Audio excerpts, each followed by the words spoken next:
আপনারা শুনছেন হুমায়ূন আহমেদের হিমু সিরিজের উপন্যাস চলে যায় বসন্তের দিন। আজ দ্বিতীয় পর্ব। ফুলফুলিয়া যার নাম, তার স্বভাব চরিত্র যাই হোক, সে দেখতে খুব সুন্দর হবে এরকম ধারণা হবেই। আমি ধরেই নিলাম মেয়েটিকে দেখে মুগ্ধ বিস্ময়ে কিছুক্ষণ তাকিয়ে থাকব, মনে মনে বলবো বাহ। মেয়েটির বাসা ঝিকাতলায়। ঠিকানা লেখা কাগজ হাতে নিয়ে তার বাসা খুঁজছি, আর কল্পনা করছি মেয়েটা দেখতে কেমন হবে। গায়ের রং গৌরবর্ণ, মাথা ভর্তি চুল, কুচকুচে কালো চুল না, সামান্য পিঙ্গল ভাব আছে। অতিরিক্ত ফর্সা মেয়েরা সাধারণত পিঙ্গল কেশি হয়। রোগা গোলগাল মুখ, খুবই ছটফট স্বভাবের মেয়ে। স্থির হয়ে এক জায়গায় বসেও থাকতে পারে না। অকারণে হেসে ফেলার বাতিকও আছে। সিরিয়াস ধরনের কথাতেও খুব আড়াল করে হাসছে। অনেকক্ষণ কড়া নাড়ার পর যে মেয়েটি দরজা খুলে দিল, সেই যে ফুলফুলিয়া, এতে আমার মনে সন্দেহের তিলমাত্রও নেই। অথচ কল্পনার সঙ্গে তার কোনো মিল নেই। শান্ত চেহারার শ্যামলা মেয়ে। রোগাটা ঠিক আছে, তবে মুখ গোলাকার না, লম্বাটে। মনে হয় রুটি বানাচ্ছিল, হাতে ময়দা লেগে আছে। ফুলফুলিয়া অবাক হয়ে আমাকে দেখছে। আমাকে দেখে এত বিস্মিত হচ্ছে কেন আমি বুঝতে পারছি না। আমার চেহারা বিস্মিত হবার মতো না। আমি সহজ গলায় বললাম, ফুলফুলিয়া, কেমন আছো? মেয়েটা খানিকটা ভীত গলায় বলল, ভালো আছি। রুটি বানাচ্ছিলে নাকি? মেয়েটার গলা থেকে বিস্ময় ভাবটা চলে গেল। সেখানে চলে এলো আনন্দ। সে বলল, আপনি হিমু ভাই না? আমি বললাম, হ্যাঁ, চিনেছ কিভাবে? জহির নিশ্চয়ই খুঁটিয়ে খুঁটিয়ে আমার চেহারার বর্ণনা তোমার কাছে করেছে। উনি কিছুই বলেননি। উনি শুধু বলেছেন, হিমু ভাইজান যদি তোমার কাছে আসেন তাহলে তুমি সঙ্গে সঙ্গে বুঝে ফেলবে তিনি দেখতে কেমন। এইসব কিছু বলার দরকার নেই। আমি যে হলুদ পাঞ্জাবি পরি, এটা নিশ্চয়ই বলেছে। না, হলুদ পাঞ্জাবির কথাও বলেননি। বাসা অন্ধকার কেন? বারান্দার বাতিটা চুরি হয়ে গেছে, এই জন্য অন্ধকার। ভেতরে আসুন, ভেতরে আলো আছে। তুমি ছাড়া বাসায় আর কে আছে? রহমতের মা বলে একজন মহিলা আছেন, উনি আমার পাহারাদার। উনি ছাড়া আর কেউ নেই। তোমার বাবা কোথায়? ফুলফুলিয়া মিষ্টি হেসে বলল, বাবা আমার উপর রাগ করে দুপুরবেলা চলে গেছেন, বলে গেছেন আর ফিরবেন না। প্রায়ই কি এরকম রাগ করে চলে যান? জি। রাগ ভেঙে গেলে দিনে দিনেই কি ফেরেন? না, সব দিন ফেরেন না। এমনও হয়েছে 4-5 দিন পরে ফিরেছেন। আমি ফুলফুলিয়ার সঙ্গে একটা ঘরে এসে ঢুকলাম। ঘরে সস্তার একটা খাট পাতা আছে, টেবিল চেয়ার আছে, আলনা আছে। আলনার কাপড়চোপড় দেখে মনে হচ্ছে এই ঘরে ফুলির বাবা ঘুমান। হিমু ভাইজান, দুধ ছাড়া 1 কাপ চা খাবেন? খাবো। ঘরে খুব ভালো ঘি আছে, গরম রুটিতে ঘি মাখিয়ে চিনি দিয়ে দেই। দাও। ফুলফুলিয়া খানিকক্ষণ ইতস্তত করে বলল, উনি বলছিলেন আপনি নাকি একজন মহাপুরুষ, আপনি যে কোনো অসাধ্য সাধন করতে পারেন। এটা কি সত্যি? না, এটা সত্যি না। আপনি কি মানুষের ভবিষ্যৎ বলতে পারেন? তাও পারি না। তাহলে উনি কেন এত বড় গলায় আপনার কথা বললেন? আপনি কি পারেন? আমি হাসতে হাসতে বললাম, আমি সুখে এবং দুঃখে মানুষের পাশে থাকতে পারি। সে তো সবাই পারে। আপনার বিশেষত্ব কি? আমার বিশেষত্ব হচ্ছে আমি সবসময় একটা হলুদ পাঞ্জাবি পরি। সবাই হলুদ পাঞ্জাবি পরে না। সবসময় হলুদ পাঞ্জাবি কেন পরেন? হলুদ পাঞ্জাবি পরার প্রধান কারণ হচ্ছে হলুদ রঙের কাপড়ে সহজে ময়লা হয় না, একবার ধুলে অনেক দিন পরা যায়। এটা তো বললেন প্রধান কারণ। অপ্রধান কারণ কি? অপ্রধান কারণ হলো আমার বাবা। তিনি মহাপুরুষ বানাবার একটা স্কুল খুলেছিলেন। আমি ছিলাম স্কুলের একমাত্র ছাত্র। হলুদ পাঞ্জাবি হলো স্কুল ড্রেস। বাবার ধারণা হয়েছিল গেরুয়া বৈরাগ্যের রং। গেরুয়া রঙের কাপড় পরলে মনে বৈরাগ্য আসে। মহাপুরুষদের বৈরাগ্য থাকতে হয়। ফুলফুলিয়া কথা শুনে মজা পাচ্ছে, আগ্রহ নিয়ে তাকিয়ে আছে। ফুলফুলিয়ার পাহারাদারও একবার উঁকি দিয়ে দেখে গেল। মৈনাক পর্বতের মতো শরীর, সাধারণভাবে নিঃশ্বাস নিচ্ছে, কিন্তু ফোঁস-ফোঁস শব্দ হচ্ছে। এরকম পাহারাদার থাকলে আর চিন্তা নেই। ফুলফুলিয়া বলল, আপনার বাবা কি সত্যি সত্যি আপনাকে মহাপুরুষ বানাবার চেষ্টা করেছিলেন? আমি হাসতে হাসতে বললাম, বাবা রীতিমতো স্কুল খুলে বসেছিলেন। স্কুলের তিনিই প্রিন্সিপাল, তিনিই শিক্ষক মণ্ডলী, তিনিই ড্রিল স্যার। এত করেও শেষ রক্ষা হয়নি। স্কুল থেকে পাশ করে বের হবার আগেই বাবার মৃত্যু। বাবার মৃত্যু মানে প্রিন্সিপাল স্যারের মৃত্যু, শিক্ষক মণ্ডলীর মৃত্যু এবং ড্রিল স্যারের মৃত্যু। নিজের বাবার মৃত্যুর ব্যাপারটা এত সহজভাবে বলছেন। মহাপুরুষ স্কুলের ট্রেনিং এর কারণে বলতে পারলাম। ট্রেনিং না থাকলে বাবার মৃত্যুর কথা বলতে গিয়ে গলা কেঁপে যেত, চোখ ভেজে ভেজে হয়ে যেত। তুমি তাড়াতাড়ি রুটি বানিয়ে নিয়ে এসো, খাওয়া দাওয়ার পর ইন্টারভিউ পর্ব। কিসের ইন্টারভিউ? মাজেদা খালাকে তোমার সম্পর্কে একটা রিপোর্ট দিতে হবে। আমি কিছুই বুঝতে পারছি না। কিছু বুঝতে না পারা খুবই ভালো কথা। যত কম বুঝবে তত ভালো। কাগজ কলম আছে না? কাগজ কলম দাও, আমি পয়েন্টগুলো লিখে নেই, কি কি প্রশ্ন করব ঠিক করি। ফুলফুলিয়া আনন্দিত গলায় বলল, আমার এখন রুটি বানাতে ইচ্ছে করছে না, আপনার প্রশ্নগুলো শুনতে ইচ্ছে করছে। ঠিক আছে, প্রশ্নোত্তর পর্ব আগে শেষ হোক। ফুলফুলিয়া কাগজ কলম এনে দিল, খাটের উপর বসল। আনন্দ ও উত্তেজনায় তার চোখ চকচক করছে। আমি বললাম, তোমার নাম কি? ফুলফুলিয়া। ফুলফুলিয়া কোনো নাম না, ভালো নাম বলো। আক্তারি জাহান। বয়স? 21। উচ্চতা? বলতে পারছি না, উচ্চতা কখনো মাপিনি। ওজন নিয়েছ? ওজন কত? ওজনও নেইনি। যাই হোক, অনুমান করে লিখে দিচ্ছি। উচ্চতা 5 ফুট 5, ওজন 50 কেজি। পড়াশোনা কি? ইন্টারমিডিয়েট পর্যন্ত পড়েছি। কোন ডিভিশন? First division. বর্তমানে কি করছো? আমাদের এখানে একটা ক্লিনিক আছে। ক্লিনিকে শমশের আলী বলে একজন ডাক্তার আছেন, আমি তার রোগীদের সিরিয়াল দেই। ক্লিনিকে আয়ার কাজ কখনো করেছো? জি করেছি, শুরুতে তাই করতাম। ডাক্তার চাচা সেখান থেকে আমাকে নিয়ে রোগী দেখাশোনার দায়িত্ব দিলেন। কি খেতে পছন্দ? আলাদা করে আইটেম বলবে। মাছের মধ্যে কোন মাছ? ইলিশ মাছ। ভর্তার মধ্যে কোন ভর্তা? শুকনো মরিচের ভর্তা। পোলাও, ভাত, খিচুড়ি, এই তিনটের মধ্যে কোনটা পছন্দ? খিচুড়ি। শুকনা খিচুড়ি না ঢেলঢেলা খিচুড়ি? শুকনা। পছন্দের ফুল? জুঁই ফুল। একজন খুব পছন্দের মানুষের নাম বলো। ফুলফুলিয়া হেসে ফেলল। আমি বললাম, হাসছো কেন? ফুলফুলিয়া বলল, হাসছি কারণ আমি যখনই আমার খুব পছন্দের মানুষের নাম বলবো আপনি বিশ্বাস করবেন না।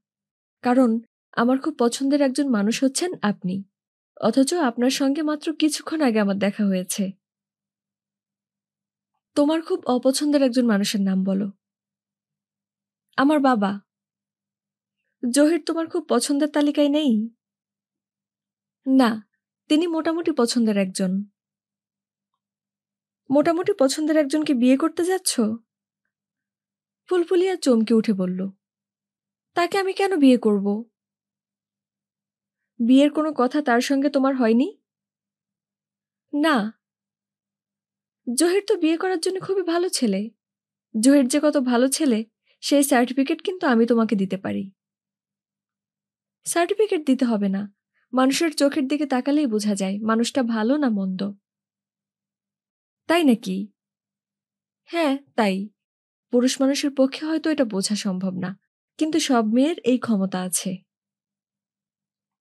জহির তো পরিকল্পনা করে রেখেছে তোমাকে কাজী অফিসে নিয়ে বিয়ে করবে। বিয়েতে আমি একজন সাক্ষী। তোমার তরফ থেকে যদি কোনো সাক্ষী না পাওয়া যায়, দ্বিতীয় সাক্ষীও আমিই জোগাড় করব। কি সর্বনাশ! এসব আপনি কি কথা বলছেন? আমার তো বিয়ে হয়েছে। আমার স্বামী নাইক্ষ্যংছড়ি পোস্ট অফিসের পোস্টমাস্টার। ওই এলাকায় পাহাড়ি বাঙালিতে ঝামেলা হচ্ছে। এই ভয়ে সে আমাকে নিতে চায় না। আমি বড় একটা নিঃশ্বাস ফেলে বললাম, পবিত্র গাভী। ফুলফুলিয়া বলল, পবিত্র গাভী মানে কি? আমি বললাম, আমেরিকানরা কোনো ঘটনায় যদি খুবই বিস্মিত হয় তাহলে বলে হোলি কাউ। ওইটাই বাংলা করে বললাম, পবিত্র গাভী। ফুলফুলিয়া বলল, পবিত্র গাভী তো আপনার আগে আমার বলা উচিত। বলো। ফুলফুলিয়া খুব গভীর গলায় বলল, পবিত্র গাভী। বলেই মুখে আঁচল চাপা দিয়ে খিলখিল করে হাসতে লাগল। আমি বললাম, যাও রুটি বানিয়ে নিয়ে এসো। বেশি রাত করা যাবে না। মাজেদা খালার কেয়ারটেকার অপেক্ষা করছে। তোমার উপর প্রতিবেদনটা হাতে হাতে নিয়ে যাবে। মাজেদা খালাটা কে? মাজেদা খালা হচ্ছেন তোমার হলেও হতে পারত শাশুড়ি। খুবই ইন্টারেস্টিং মহিলা। লোকজন গাছের উপর ভূত বসে থাকতে দেখে। উনি একমাত্র মহিলা যিনি তার শোবার ঘরের মশারির ভেতর ভূত বসে থাকতে দেখেন। বৃদ্ধ ভূত। ওল্ড ম্যান অ্যান্ড দ্য সিয়ের মতো old man and the mosquito net. আপনার কথা বুঝতে পারছি না। কথা বোঝার দরকার নেই। তুমি তোমার কাজ করো। আমি এখানে বসেই প্রতিবেদনটা লিখে ফেলি। দীর্ঘ প্রতিবেদনের দরকার নেই। ঘটনা যা দাঁড়িয়েছে সংক্ষিপ্ত চিঠি দিয়েই কাজ সারা যায়। মাজেদা খালাকে সংক্ষেপ করে আমি লিখলাম, প্রিয় মা খালা। অন্যরকম একটা অর্থ দাঁড়িয়ে গেল। চিঠির শুরুই হলো রহস্যময়। প্রিয় মা খালা, ফুলপুলিয়ার সঙ্গে দেখা হয়েছে। এই মুহূর্তে আমি ফুলপুলিয়ার বাবার শোবার ঘরে বসে আছি। ফুলপুলিয়া রুটি সেঁকতে গিয়েছে। চা রুটি খেয়ে চলে আসব। ফুলপুলিয়া মেয়েটার বায়োডাটা আলাদা একটা কাগজে লিখে দিলাম। ওজন এবং উচ্চতা অনুমানে লিখলাম। এই দুটি তথ্যে কিছু ভুল থাকতে পারে। মেয়েটিকে নিয়ে দুশ্চিন্তাগ্রস্ত না হওয়ার 100টি কারণ আছে। আমি শুধু একটা কারণ উল্লেখ করব। কারণটা হলো বারুদ ভেজা। মনে হচ্ছে তুমি কিছু বুঝতে পারছো না। আমি ব্যাখ্যা করে বলি। একবার যুদ্ধের সময় এক গোলন্দাজ সেনাপতির দায়িত্ব ছিল পাহাড়ের উপর অবস্থান নেওয়া। সেখান থেকে যখন সে দেখবে শত্রু আসছে তখন সে গোলাবর্ষণ করবে। শত্রু এলো ঠিকই, কিন্তু গোলন্দাজ সেনাপতি গোলাবর্ষণ করল না। তাকে কোর্ট মার্শাল করার জন্য নিয়ে যাওয়া হলো। তাকে বলা হলো, গোলাবর্ষণ না করার পেছনে তোমার কি কোনো বক্তব্য আছে? সেনাপতি বলল, গোলাবর্ষণ না করার পেছনে আমার 102টা যুক্তি আছে। তার প্রথমটা হলো, আগের রাতে প্রচণ্ড বৃষ্টি হয়েছে। সব বারুদ গেছে ভিজে। বিচারপতি বললেন, বাকি 101টা যুক্তি বলতে হবে না। বারুদ ভেজা এই একটাই যথেষ্ট। যাও, তুমি খালাস। ফুলপুলিয়ার ব্যাপারে বারুদ ভেজার অর্থ হলো মেয়েটা বিবাহিতা। তার স্বামী নাইক্ষ্যংছড়িতে আছে, পোস্টমাস্টার। পাহাড়ি বাঙালি সমস্যার কারণে স্ত্রীকে নিজের কাছে নিয়ে যেতে পারছে না, কিন্তু পোস্টমাস্টার হবার সুবাদে প্রতিদিনই একটা করে চিঠি লিখে পাঠাচ্ছে। আশা করি ফুলপুলিয়ার ব্যাপারে তোমার সমস্ত দুশ্চিন্তার অবসান হয়েছে। এখন বলো, তোমার বৃদ্ধ ভূতের খবর কি? তাকে কি আবারও দেখেছ? আগেরবার সে বিছানায় বসেছিল। এখনো কি বসা অবস্থায় পেয়েছ? বসতে পেলেই শুতে চায়। এই প্রবচন ভূতদের বেলাতেও যদি খাটে তাহলে এর পরের বার শুয়ে থাকা অবস্থায় দেখার কথা। তুমি ভালো থেকো। আমার সামনে জহির বসে আছে। তার গায়ে হালকা কমলা রঙের গেঞ্জি। কি সুন্দর তাকে মানিয়েছে। গেঞ্জির কমলা রঙের আভা তার গালে পড়েছে। খানিকটা পড়েছে তার চোখে। গাল এবং চোখে কমলা রং চকচক করছে। আমি বললাম, জহির, তোকে সুন্দর লাগছে রে। প্যাকেজ নাটকের নায়কের মতো লাগছে। পার্কে গানের দৃশ্যে শুটিং করার জন্য নায়ক প্রস্তুত। নায়িকা এখনো আসেনি। নায়িকার জন্য অপেক্ষা। জহির হাসল, মিচকা ধরনের হাসি। আমি বললাম, তুই হাসছিস কেন? মিচকা টাইপ হাসি। জহির বলল, পরীক্ষার হলে যাবার কথা বলে এখানে চলে এসেছি। এটা ভেবে কেন জানি মজা লাগছে। পরীক্ষা দিচ্ছিস না? না। পরীক্ষা যে দিচ্ছিস না, খালা খালু কি জানেন? এতক্ষণে সম্ভবত জেনে গেছেন আমি এক ওষুধের দোকান থেকে টেলিফোন করে মাকে বলেছি। খালা কি বললেন? কিছু বললেন না। প্রথমে কোঁ করে একটা শব্দ হলো, তারপর ধপাস শব্দ শুনলাম। মনে হয় মা অজ্ঞান হয়ে পড়ে গেছেন। মা খুব সহজে অজ্ঞান হতে পারেন। একবার কি হয়েছে শোনো। খাটের উপর বাবার প্যান্টের কালো বেল্ট পড়েছিল। মা সেই বেল্ট দেখে সাপ সাপ বলে চিৎকার দিয়ে অজ্ঞান হয়ে গেল। এবার অজ্ঞান হয়েছে তোর পরীক্ষার হলে না যাওয়ায়? মনে হয় হয়েছে। আমি ধপাস শব্দ শুনলাম। আমি যতই হ্যালো হ্যালো করি, ওপাশ থেকে কোনো শব্দ আসে না। তুই মনে হয় মজা পাচ্ছিস? পাচ্ছি। ভাইজান শোনো, তোমার কাছে আমি খুব জরুরি একটা কাজে এসেছি। বল, শুনি। একটু পরে বলি। প্রথমে শোনো, ফুলপুলিয়ার সঙ্গে কিভাবে পরিচয় হলো সেই গল্প। ফুলপুলিয়ার সঙ্গে পরিচয়ের গল্প করার কি আর কোনো প্রয়োজন আছে? না, প্রয়োজন নেই। তবু গল্পটা বলি। খুবই ইন্টারেস্টিং গল্প।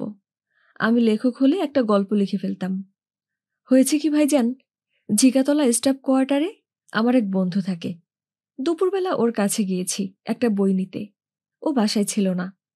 চৈত্র মাস, দুপুরে ঝাঁঝা রোদ, রিক্সা পাচ্ছি না। রিক্সার খোঁজ করছি। হঠাৎ দেখি একটা মেয়ে দু হাতে দুটো আইসক্রিম নিয়ে আসছে। দামি কোনো আইসক্রিম না, সস্তার জিনিস, ললিপপ। এমন কোনো অদ্ভুত দৃশ্য না যে আমাকে হাঁ করে তাকিয়ে থাকতে হবে। কিন্তু ওই দিন আমি হাঁ করে মেয়েটির দিকে তাকিয়েছিলাম। আমি দাঁড়িয়ে আছি, সে এগিয়ে আসছে, আমাকে ক্রস করে চলে গেল। তারপরেও আমি তাকিয়ে রইলাম। তারপর হঠাৎ দেখি মেয়েটা দাঁড়িয়ে গেছে, আমার দিকে ফিরে আসছে। সে এসে আমার সামনে থমকে দাঁড়িয়ে বলল, আইসক্রিম খাবেন? নিন, আইসক্রিম খান। ভাইজান, আমি কোনো কথা না বলে আইসক্রিম নিলাম। পাথরের মূর্তির মতো আইসক্রিম হাতে দাঁড়িয়ে রইলাম। মেয়েটা বলল, খান, আইসক্রিম খান। আমি সঙ্গে সঙ্গে আইসক্রিমে কামড় দিলাম, যেন জীবনে এই প্রথম আইসক্রিম খাচ্ছি। ভাইজান, গল্পটা কেমন? ভালো। মেয়েটা দুইটা আইসক্রিম নিয়ে যাচ্ছিল কেন? সে আর তার বাবা তাদের বাসার দিকে যাচ্ছিল। তার বাবা আইসক্রিম খেতে চাইল বলেই দুটো আইসক্রিম কেনা হলো। তখন বাবা হঠাৎ কী কারণে মেয়ের উপর রেগে উল্টো দিকে চলে গেল। মেয়েটা দুটো আইসক্রিম নিয়ে বাসায় ফিরছে। মনে মনে ঠিক করেছে পথে টোকাই শ্রেণীর কাউকে দেখলে একটা আইসক্রিম দিয়ে দেবে। আমাকে অদ্ভুতভাবে তাকিয়ে থাকতে দেখে আইসক্রিমটা আমাকে দিয়ে দিল। তুই কি করলি? আইসক্রিম খেতে খেতে ফুলপুলিয়ার বাসা পর্যন্ত গেলি? হ্যাঁ ভাইজান, সে আমাকে যেতে বলেনি। হ্যামিলনের বংশীবাদকের পিছনে পিছনে ছেলেপুলেরা যেভাবে গিয়েছে আমি ঠিক সেইভাবেই গিয়েছি। একসময় মেয়েটা বলল, এই বাড়িতে আমরা থাকি, এখন আপনি বাসায় যান। আমাকে আমার বাসা পর্যন্ত এগিয়ে দেবার জন্য ধন্যবাদ। ঘটনাটা কেমন ভাইজান? ইন্টারেস্টিং না? হুম। ভাইজান, আমি ঠিক করেছি এই ঘটনা নিয়ে একটা ছোট গল্প লিখব। গল্পের নাম সবুজ আইসক্রিম। আমি যে আইসক্রিমটা খেয়েছিলাম সেটার রং ছিল সবুজ। গল্পে ছেলেটার নাম থাকবে টগর, মেয়েটার নাম থাকবে বেলি। দুটাই ফুলের নাম। গল্পের নামটা খারাপ না, তবে পাত্রপাত্রীর নাম ভালো হয়নি। গল্পের শেষটা ভেবে রেখেছি। গল্পের শেষে টগর এবং বেলি কাজী অফিসে গিয়ে বিয়ে করবে। বিয়ের পরপরই দুজন দুটো সবুজ আইসক্রিম খেতে খেতে রাস্তায় রাস্তায় হাঁটবে। মিলনাত্মক গল্প। মিলনাত্মক গল্প না লিখে বিয়োগান্তক লেখ, বাস্তবের সঙ্গে মিলবে। যেমন ধর, এক পর্যায়ে ছেলেটা জানতে পারল যে মেয়েটির বিয়ে হয়ে গেছে। সে খুব মনে কষ্ট পেল। একবার ভাবল সারা জীবন বিয়ে করবে না, সারা জীবন একা থাকবে। কিন্তু শেষ পর্যন্ত বিয়ে করল। 3 বছরের মাথায় তাদের ফুটফুটে একটা মেয়ে হলো। বেলি বলল, ওগো, মেয়েটার সুন্দর একটা নাম রাখো তো, আনকমন নাম। টগর বলল, ওর নাম রাখলাম আইসক্রিম। জহির বলল, বিয়োগান্তক গল্পটাও খারাপ না, দেখি দুইভাবেই লিখব। এখন তোমাকে জরুরি কাজের কথাটা বলেই চলে যাব। যাবি কোথায়? এখনো ঠিক করিনি কোথায় যাব। বাড়িতে তো যাওয়াই যাবে না, কোনো এক বন্ধুর বাসায় উঠব, তারপর ডিসিশন নেব। ফুলফুলিয়াকে একবার দেখে আসতে পারলে ভালো হতো। সেটা মনে হয় ঠিক হবে না। তুমি কি বলো, ঠিক হবে? না, ওর ছবিগুলো তো ওকে ফেরত দেয়া দরকার। ছোটবেলার ছবি দিয়ে ২টা প্রিন্ট বের করেছি। একটা আইনস্টাইনের সঙ্গে, আরেকটা রবীন্দ্রনাথের সঙ্গে। রবীন্দ্রনাথের সঙ্গে তার ছবিটা ভালো হয়েছে। ছবি দেখে মনে হয় রবীন্দ্রনাথ তার নাতনির দিকে তাকিয়ে মিটিমিটি হাসছেন। চা খাবি? না ভাইজান, চা খাবো না। এখন বিদায় হব। বেশিক্ষণ থাকলে বাবার হাতে ধরা পড়ে যাব। আমি মোটামুটি ৯০.৫ ভাগ নিশ্চিত যে বাবা খবর পেয়েই সরাসরি তোমার কাছে চলে আসবে। আমারও তাই ধারণা। বাবার হাত থেকে বাঁচতে হলে আমাদের দুজনকেই পালিয়ে যেতে হবে। আমি কোথায় যাব এটা এই মুহূর্তে ঠিক করে ফেললাম। কোথায় যাবি? কোথাও যাব না, শুধু হাঁটব। শুধু হাঁটবি মানে? ভাইজান, তুমি ফরেস্ট গাম্প ছবিটা দেখেছ? না। ফরেস্ট গাম্প ছবিতে অভিনেতা টম হ্যাঙ্কস হাঁটা শুরু করে। দিনের পর দিন কোনো কারণ ছাড়াই হাঁটে। হাঁটতে হাঁটতেই তার দাড়ি গোঁফ গজিয়ে যায়। আমিও টম হ্যাঙ্কসের মতোই হাঁটব, তবে উদ্দেশ্যবিহীন হাঁটা না। আমি হাঁটতে হাঁটতে চিন্তা করব। কি চিন্তা করবি? পৃথিবীতে যে মানুষের মতো ইন্টেলিজেন্ট প্রাণী এসেছে, এরা কেন এসেছে? কেন প্রকৃতি এমন এক বুদ্ধিমান প্রাণী সৃষ্টি করল? প্রকৃতি মানুষের কাছে কি চাচ্ছে? হেঁটে হেঁটে এমন জটিল চিন্তা করবি? জি ভাইজান, আমি হাঁটা শুরু করব তেঁতুলিয়া থেকে। হাঁটতে হাঁটতে বাংলাদেশের শেষ সীমানা টেকনাফের শাহপুরীতে যাব। সেখানে সমুদ্রে নেমে গোসল করব। গোসল করে উঠে এসে দাড়ি গোঁফ কামাবো। আইডিয়াটা কেমন ভাইজান? আইডিয়া খারাপ না। এখন তোমাকে জরুরি কথাটা বলি। জরুরি কথাটা হচ্ছে, ফুলপুলিয়াকে তুমি ছবি ২টা দিয়ে আসবে। আমি যাব না। এখন আমার আর যেতে ইচ্ছে করছে না। খামে ভরে বাই পোস্ট পাঠিয়ে দিলেই তো হয়। না ভাইজান, তোমাকেই যেতে হবে। আমি তো জানতাম না মেয়েটা বিবাহিতা। গতকাল রাতে মার কাছ থেকে জেনেছি। কিন্তু তার আগেই একটা ভুল করে ফেলেছি। পরশু দুপুরে ফুলপুলিয়াকে একটা চিঠি লিখে পোস্ট করে দিয়েছি। ৩২ পৃষ্ঠার চিঠি। আমি চাই না এই চিঠিটা সে পড়ুক। ৩২ পৃষ্ঠার চিঠি লিখেছিস কষ্ট করে। আরো কয়েক পৃষ্ঠা লিখলে তো উপন্যাস হয়ে যেত। আমিও ৫০ পৃষ্ঠা লিখব ঠিক করেছিলাম। A4 সাইজ কাগজ শেষ হয়ে গেল। আমি যে ধরনের চিঠি লিখেছি, সে ধরনের চিঠি লিখতে কষ্ট হয় না। ২০০০-৩০০০ পৃষ্ঠাও লেখা যায়। একটা বাক্যই বারবার লিখি, আমি তোমাকে ভালোবাসি, আমি তোমাকে ভালোবাসি। আমি বিড়বিড় করে বললাম, পবিত্র গাভী। জহির বলল, চিঠি তোমাকে ফেরত নিয়ে আসতে হবে ভাইজান। আমাকে গিয়ে ফুলফুলিয়াকে বলতে হবে যে তোমার নামে আজকালের ভেতর একটা চিঠি আসবে। চিঠিটা তুমি না পড়েই নষ্ট করে ফেলবে। ঠিক ধরেছ ভাইজান, এই কাজটা তোমাকে করতে হবে। কোনো মেয়ের পক্ষে চিঠি না পড়ে নষ্ট করে ফেলা তো অসম্ভব ব্যাপার। এই জন্যই তো তোমাকে যেতে বলছি। তুমি বললেই অসম্ভব সম্ভব হবে। এই ক্ষমতা তোমার আছে। আচ্ছা, দেখি। দেখা দেখি না, তুমি আজই যাবে এবং চিঠিটা না পড়ার কথা এমনভাবে বলবে যেন সে চিঠি না পড়ে। একটা বিবাহিতা মেয়ে যখন দেখবে কেউ তাকে এমন একটা চিঠি লিখেছে, তখন তার ঘেন্না লাগবে। ভাইজান, চিঠিটা ফেরত আনতে পারবে না? চেষ্টা করব। ভাইজান, উঠি? যা, হাঁটা শুরু কর। খালি পায়ে না হেঁটে ভালো কেডসের জুতা কিনে নে। আমি ঠিক করেছি খালি পায়েই হাঁটব। সঙ্গে টাকা পয়সা কাপড় চোপড় কিছুই থাকবে না। খিদে লাগলে মানুষের বাড়ি গিয়ে খাওয়া চাইব। খেতে দিলে খাবো, খেতে না দিলে খালি পেটেই হাঁটব। সন্ন্যাসীদের মতো জীবন। নাগা সন্ন্যাসীদের মতো পুরোপুরি নগ্ন হয়ে তুই যদি হাঁটতে পারিস, তাহলে কিন্তু খাওয়ার অভাব হবে না।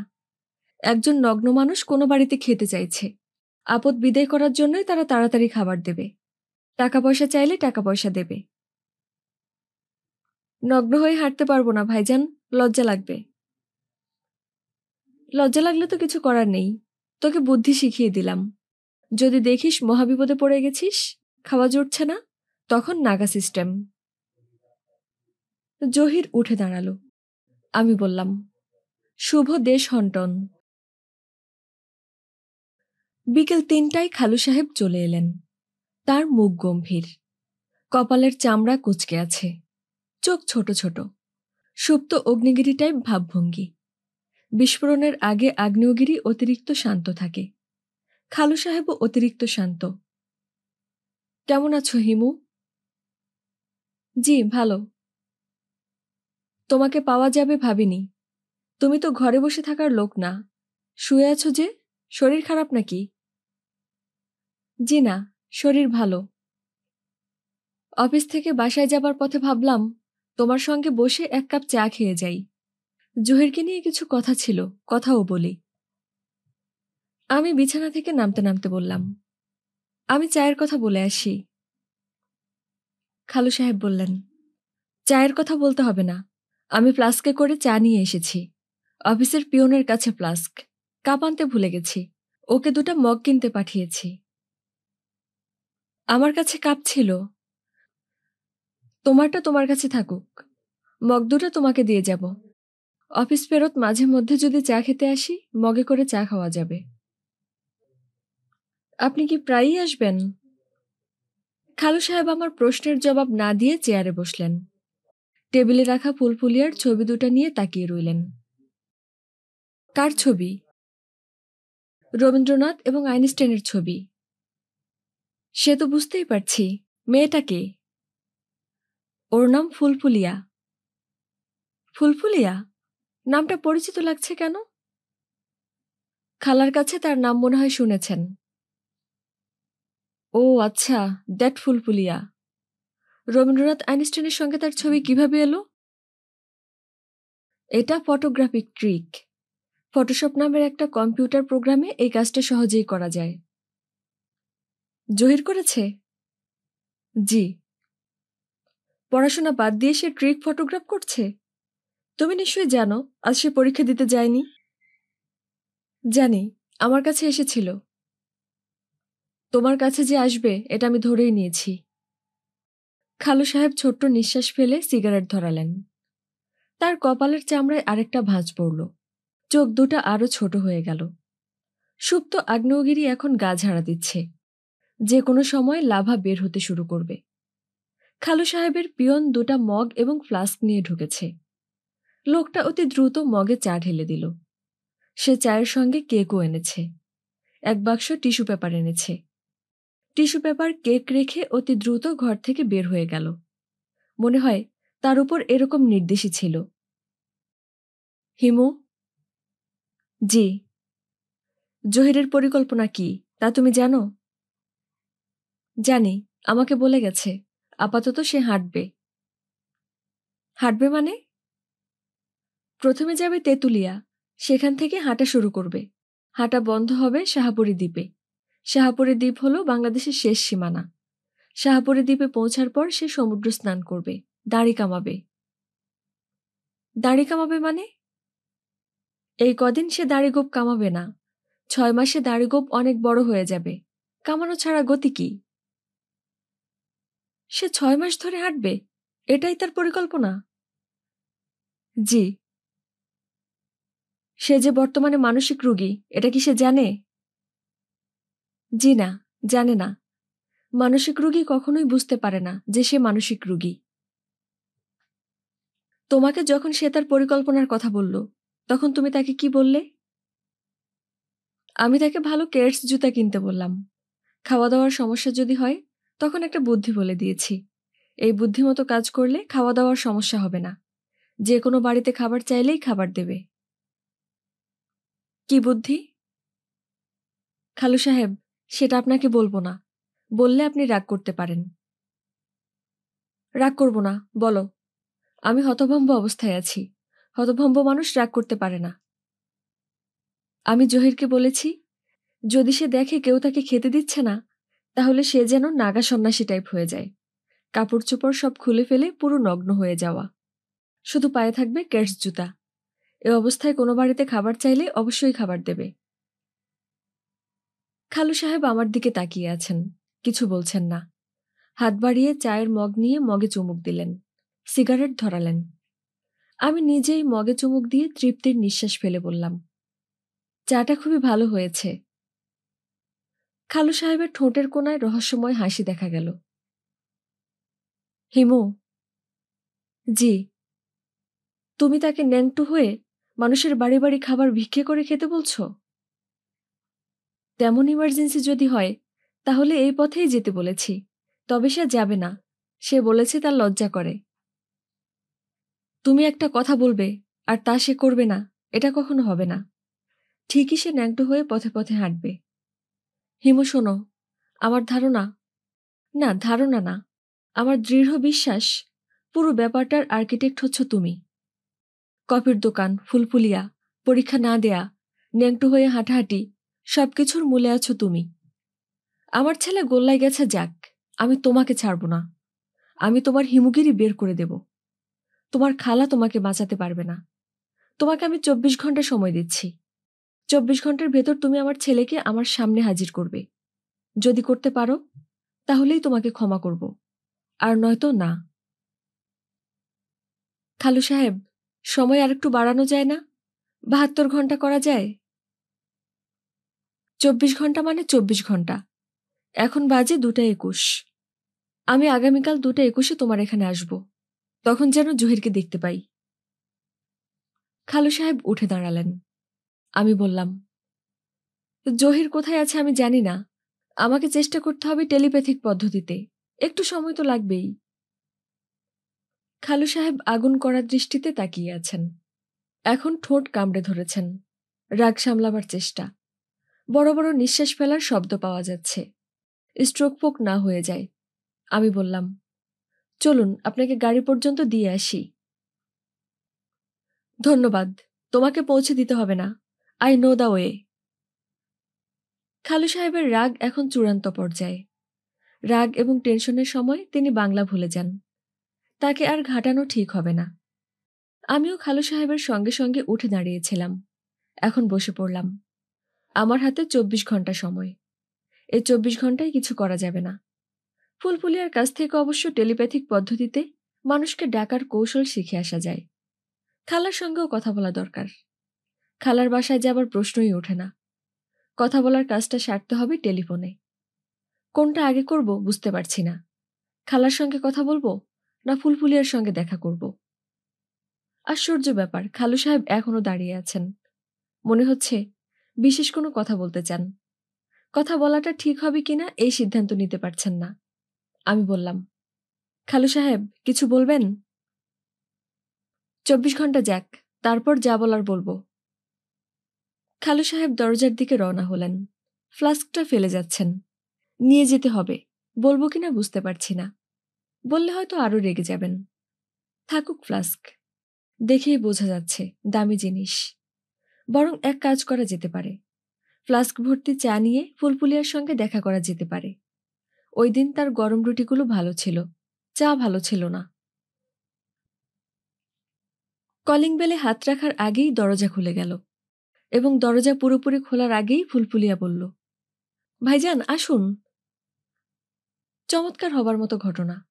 দরজায় কোনো পিপ হোল নেই যে ফুলফুলিয়া আগে থেকে দেখবে আমি এসেছি।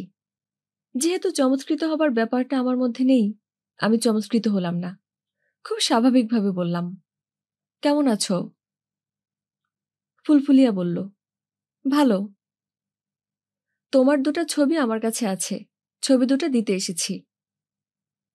ফুলফুলিয়া বলল, রবীন্দ্রনাথ এবং আইনস্টাইনের সঙ্গে ছবি? তুমি ব্যাপারটা জানো নাকি? হ্যাঁ, উনি বলেছেন। উনি আসলে হঠাৎ করে ছবি দেখিয়ে আমাকে বিস্মিত করতে চেয়েছিলেন। পেটে কথা রাখতে পারেননি, আগেই বলে দিয়েছেন। ভাইজান শুনুন, আমার বাবা বাসায় আছেন। ওনার শরীর সামান্য খারাপ। আপনার সঙ্গে খারাপ ব্যবহার করলে কিছু মনে করবেন না। উনি কি সবসময় খারাপ ব্যবহার করেন? কি করলে উনি খুশি হন? কোনো কিছুতেই খুশি হন না। তবে তার ব্যঞ্জো বাজনার প্রশংসা করলে তিনি মনে মনে খুশি হন। কি বাজনা বললে? ব্যঞ্জো? জি। চলো, তোমার বাবার কাছে আমাকে নিয়ে চলো। ওনার নাম কি? শমশের উদ্দিন।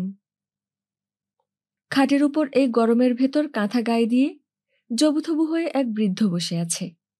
নেশাগ্রস্ত মানুষের লাল চোখ, মুখ ভর্তি খোঁচা খোঁচা দাড়ি। কিছু মানুষ আছে সপ্তাহে একদিন শেভ করেন, উনি মনে হয় সেই দলের। ভদ্রলোকের মুখ ভর্তি দাড়ি গোফের জঙ্গল থাকলেও মাথা চুলশূন্য। টাক মাথা মানুষেরও কিছু চুল থাকে, ওনার তাও নেই। তবে তার টাকে বিশেষত্ব আছে, টাক চকচক করছে না, ম্যাট ফিনিশিং। ভদ্রলোক আমার দিকে তাকিয়ে খ্যাক খ্যাক করে উঠলেন। আপনি কে? আমি বিনীত ভঙ্গিতে বললাম, আমার নাম হিমু। চান কি? বসে তারপর বলি, বসতে পারি?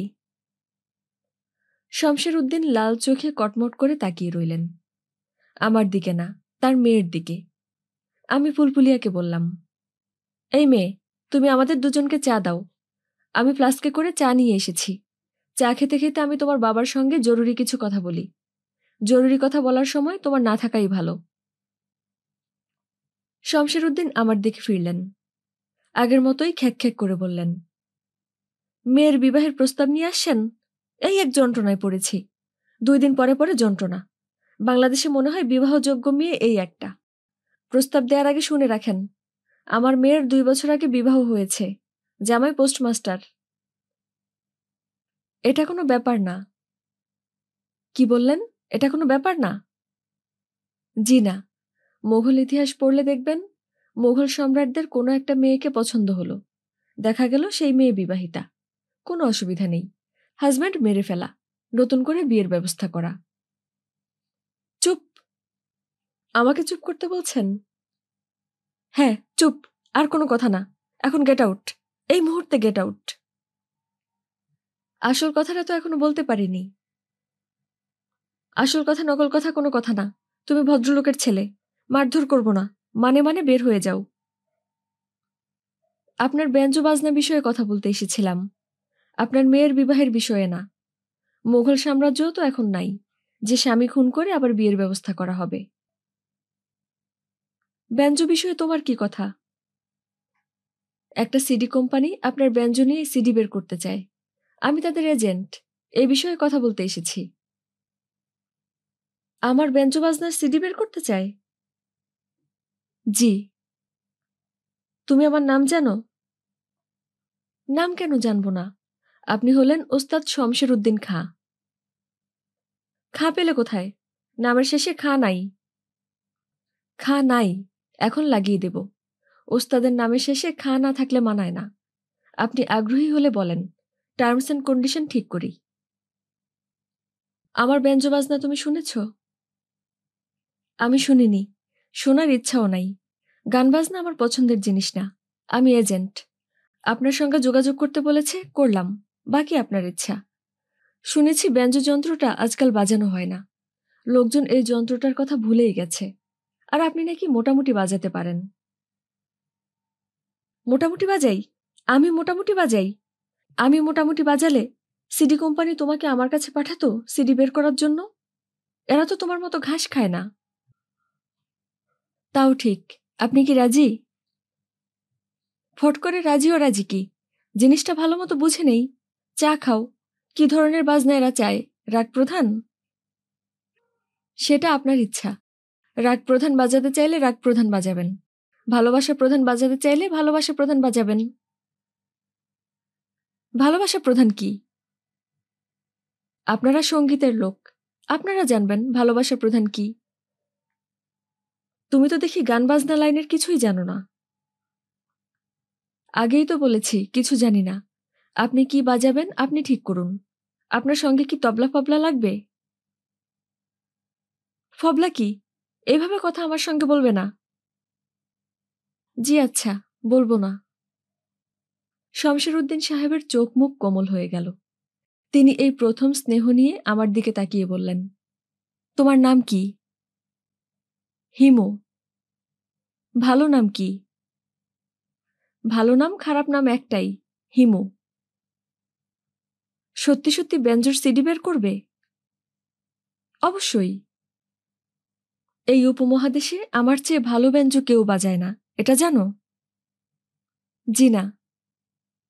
তোমাকে তুমি তুমি করে বলছি, মনে কিছু নিও না।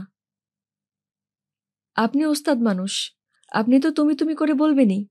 তাহলে কথাবার্তা ফাইনাল? শমশের উদ্দিন নিজের মনে বিড়বিড় করে বললেন, ৩২ মাত্রা, সঙ্গে তেহাই। রাগ কাপি যখন ধরব, ঝড় তুলে দেব। ব্যঞ্জোর উপর দিয়ে যখন আঙুল চলবে, আঙুল দেখা যাবে না। যদি আঙুল দেখা যায়, আল্লাহর কিরা, আঙুল কেটে তোমাকে দিয়ে দেব। কাটা আঙুল দিয়ে আমি কি করব? তুমি আঙুল কেটে কি করবে সেটা তোমার বিবেচনা। আমার আঙুল কেটে দেওয়ার কথা আমি দিলাম। ধন্যবাদ। তোমার নামটা যেন কি, আরেকবার বলো তো? মিহি। আজকাল মানুষের নাম মনে থাকে না। আমার নাম হিমু, তবে আপনার যদি মিহি ডাকতে ইচ্ছে হয় ডাকবেন। রাতে আমার সঙ্গে খাওয়া দাওয়া করো। আজ বাসায় মাংস রান্না হবে, ঝোল দিয়ে গো মাংস, সঙ্গে চালের আটার রুটি। রুটি ছিঁড়ে ছিঁড়ে মাংসের ঝোলের মধ্যে ফেলবে। রুটি নরম হবে, মুখের মধ্যে ফেলবে আর গিলে ফেলবে। কবুল। কবুল মানে কি? কবুল মানে আমি রাজি। খাওয়া দাওয়ার পরে রাগ কাফির একটা বন্দিশ শোনাব। ৩ তাল শুনলে মাথা খারাপ হয়ে যাবে। মাথা তো আমার এমনিতেই খারাপ হয়ে আছে, দিন আরো খারাপ করে। ঠিক করে বলো তো, চালের আটার রুটি করবে না পোলাও রাঁধবে? অনেকদিন পোলাও খাই না, দরিদ্র মানুষ, ইচ্ছা করলেও সম্ভব হয় না। আপনার কি পোলাও খেতে ইচ্ছা করছে? তুমি মেহমান মানুষ, এই জন্যে বলছি। আর ফুলফুলিয়া সেরকম ভালো রাঁধতেও পারে না। আমার স্ত্রী পারতেন। আফসোস, তার হাতের পোলাও তোমাকে খাওয়াতে পারলাম না। উনি কোরমা কেমন রাঁধতেন? কোরমার কথা বলে দিলে তো মনটা খারাপ করে। শহরের লোকজন তো কোরমা রাঁধতেই পারে না। মুরগির রোস্ট, দো পেঁয়াজা, ঝাল ফ্রাই। বাঙালি কোরমার কাছে কিচ্ছু লাগে? তোমার কি কোরমা খেতে ইচ্ছে করছে? জি। আপনার কি করছে? আমার তো মুখে পানি চলে আসছে। বয়স হয়েছে তো, সুখাদ্যের কথা মনে হলে মুখে পানি চলে আসে। সামলাতে পারি না। দেখি ব্যবস্থা করা যায় কিনা। ফুলফুলিয়া এতক্ষণ পরে চা নিয়ে ঢুকেছে। তার দেরির কারণ বোঝা যাচ্ছে। সিঙ্গারা ভেজে এনেছে। শমশের উদ্দিন মেয়ের দিকে তাকিয়ে ধমক দিয়ে বললেন, পোলাও রাঁধার ব্যবস্থা কর। পোলাও, মুরগির কোরমা, গরুর ঝাল মাংস। মিহি রাতে খাবে। ফুলফুলিয়া বিস্মিত হয়ে আমার দিকে তাকাচ্ছে। শমশের উদ্দিন বিরক্ত গলায় মেয়েকে বললেন, হাঁ করে তাকিয়ে থাকিস না তো, রান্নাবান্নার জোগাড় কর। টক দইয়ের ব্যবস্থা রাখিস। গরু ভোজনের পর টক দই হজমের সহায়ক। ফুলফুলিয়া ঘর থেকে বের হতেই শমশের উদ্দিন আমার দিকে ঝুঁকে এসে গলা নামিয়ে বললেন, মিহি, এই যে আমার বেঞ্জো সিডি বের হচ্ছে, কেন বের হচ্ছে জানো? আমি বললাম, না। শমশের উদ্দিন বললেন, গত মাসে সিলেটে গিয়েছিলাম। শাহজালাল সাহেবের দরগায় গিয়ে কান্নাকাটি করেছি। বলেছি, আমার বড় শখ, আমার বাজনা দেশের মানুষকে শোনাই। আল্লাহ পাক, শাহজালাল সাহেবের উছিলায় তুমি বান্দার মনের বাসনা পূর্ণ করো। আল্লাহ পাক যে তখনই মঞ্জুর করে দিয়েছেন বুঝতে পারি নাই। এখন বুঝলাম। ঠিক করেছি, গোসল করে পাক পবিত্র হয়ে 2 রাকাত শুকরানা নামাজ পড়ব। মিহি, তুমি ফুলফুলিয়াকে বলো গোসলের জন্য গরম পানি করতে। যাও, রান্নাঘরে চলে যাও, কোনো অসুবিধা নাই। আমার এই বাড়ি এখন থেকে তুমি নিজের বাড়ি মনে করবে। আমি রান্নাঘরে চলে এলাম। ফুলফুলিয়া কুলায় চাল বাচ্ছিল। আমাকে রান্নাঘরে ঢুকতে দেখে মোটেই অবাক হলো না। শুধু বলল, সব মানুষকেই কি আপনি মুহূর্তের মধ্যে হাতের মুঠোয় নিতে পারেন? আমাকে পারবেন? আমি তার প্রশ্নের জবাব না দিয়ে বললাম, গরম পানি করো তো, খাঁ সাহেব গোসল করবেন। ফুলফুলিয়া বলল, খাঁ সাহেব কে? তোমার বাবা। ও আচ্ছা। আমি হাসি মুখে বললাম, আরেকটা জরুরি কথা। জহির তোমাকে একটা চিঠি লিখেছে, পোস্ট করেছে। 1-2 দিনের মধ্যে চিঠিটা তোমার হাতে চলে আসবে। চিঠি তুলে রাখবে, এখন পড়বে না। যখন আমি তোমাকে পড়তে বলবো তখন পড়বে, ঠিক আছে? ফুলফুলিয়া বেশ কিছুক্ষণ আমার চোখের দিকে তাকিয়ে থাকল। তারপর চোখ নামিয়ে শান্ত গলায় বলল, ঠিক আছে। ব্যঞ্জোর আসর বসল রাত 12টায়। বাড়িওয়ালা না ঘুমানো পর্যন্ত অপেক্ষা করতে হলো। দরজা জানালা বন্ধ করতে হলো যেন শব্দ বাইরে না যায়। বাজনা শুরু হলো। আমি চমকে উঠলাম। এ কি?